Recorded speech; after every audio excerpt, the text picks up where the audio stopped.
Good afternoon, Dr. Naik. My name is Izzy Westbury. I'm the Secretary here at the Oxford Union. I have a very short question to ask. You talk about the hijab being something that served to protect a woman. Surely it's extremely patronising and degrading to prevent a woman from making that decision for herself. How could you answer that? What's the question, sister? I said, in your speech, you talk about the hijab being something that serves to protect a woman. But how is it not extremely patronising and degrading in not allowing the woman to make that decision herself? Sister posed a very good question, that when I say that hijab is required for a woman, isn't it not degrading for the woman to patronize it? Isn't it degrading? If you read the Quran and Islam has prescribed hijab. That means the woman should be covered. The only part that can be seen are the face and hands up to the wrist. This is for the modesty.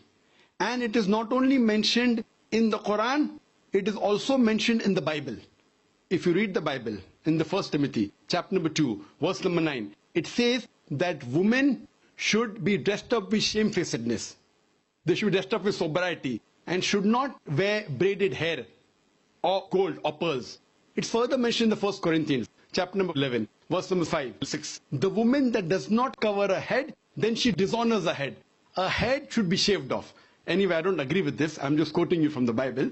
Same way, if you go to the Vedas, it says that the woman should cover the head. So all the religious scriptures, they talk about the woman covering their head. It is for modesty. It is not to degrade the woman. And if you analyze, there was allegation made against me saying that Dr. Zakir Naik says that if they don't wear hijab, that if you wear Western clothes, there are chances the woman will be raped. It is a misquotation again. What I said, that if women wear revealing clothes, they have more chances of being raped. What I was doing, the same newspaper, Sunday Times, which spoke against me 1 year before, on the March of 9th, 2009, Sunday Times carried an article. In Britain, 1 out of 7 feel that the women who wear sexy revealing clothes, she should be hit. I'm sorry, I don't agree with it. This is the statistics that was given in the Sunday Times on the 9th of March 2009, that in Britain, 1 out of 7 Britishers believe that the women who wear revealing and sexy clothes should be hit. I disagree with this. Furthermore, one more article came in 2005 in the same newspaper, Sunday Times. It said that 26% of the Britishers, they feel that wearing revealing clothes is partially or totally responsible for the rape. So what I say, that the more modest you are dressed up, you are respected more. So Islam has prescribed the modest hijab for the woman, not to degrade her but to uplift her. I do agree there may be cultural differences. Islam cannot force anyone to adopt it. There are cultural differences. For example, I'll give you an example. That some societies, what they feel, that even looking at a woman is immodest. Some societies feel looking is no problem, but touching a woman is immodest. Some of the societies feel shaking hand is no problem. Some societies feel kissing no problem. Some societies feel doing anything as long as both agree is no problem. Different societies and different cultures have got different rules and regulations. When I went to America, while I was giving a talk, one of the Americans told me, "You Eastern women, you're immodest." I was shocked.